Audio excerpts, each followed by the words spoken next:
Well, we managed to survive another one. It's kind of unbelievable how many of these things that we've survived now, because the list is long and keeps going longer, and somehow we keep surviving.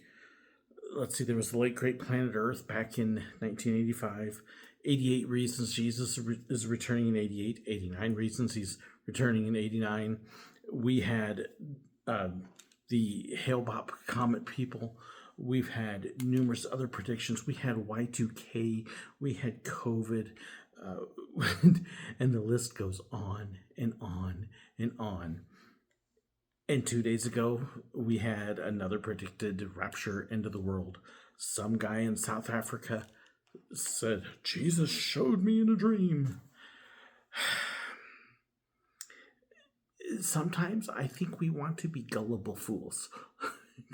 The way that we keep getting snookered into all this stuff.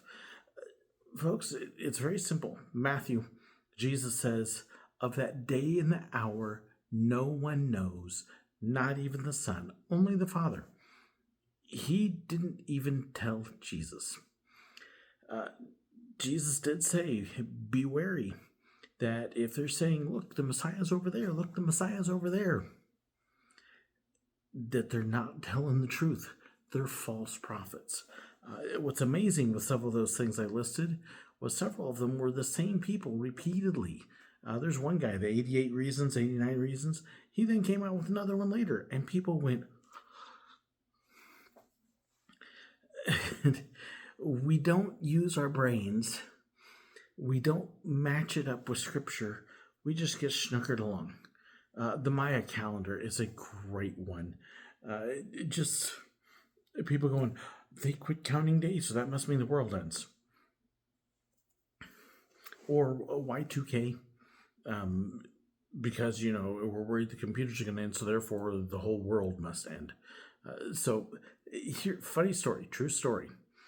My wife and I, very deliberately, we were watching the mad rush on the grocery stores and everything else. We deliberately didn't shop. We went shopping on January 1st when there was nobody in the store. Oh, and everything worked fine. There was power, the registers worked, all that. Big hubbubaloo about nothing, but people were utterly convinced. And every time we do this, this time, my daughter sent me a message, hey, look on Facebook Marketplace, there's people selling stuff cheap. I didn't buy anything because I was not going to take advantage of somebody's foolishness. But there were people, world's ending, getting rid of it now. What? Because you're listening to some guy who doesn't know what he's talking about. They're called false prophets. They tickle your ear. They tell you what you want to hear. And the Bible repeatedly says, don't listen and don't heed to them. And yet we keep going. The Bible repeatedly said, so I told you the one verse, no man knows the hour of the day. There's several spots that it's unexpected. People aren't looking for it. They don't know. There's the parable of the 10 virgins where they don't realize what time he's coming. The same passage in Matthew says that there's two people out in the field and one's taken and one's not. They're out in the fields taking care of their stuff. They didn't know it was coming or happening. Nobody's sitting there going, oh, it's right now. They're going about their normal routines. And it's not something you're going to be caught by surprise on either, because it says that a trumpet shall sound and every eye will look up to heaven. It's not going to be this great big mystery. But we keep wanting it to happen. I understand people wanting it to happen. Absolutely. But we put far more effort and time into setting dates and trying to find it rather than living our lives and living the life that we are supposed to for Jesus. We're so often distracted by all this other stuff, and I have to get ready for the end of the world rather than I have to go take care of my neighbor. We're so focused on this that we forget this.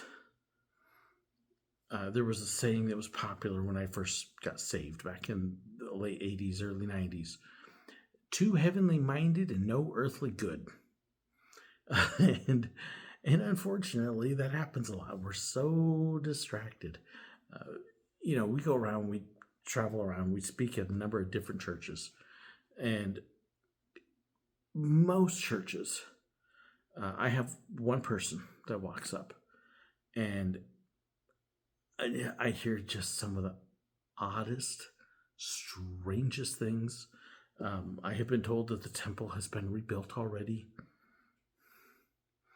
I have been told that, just various things like that.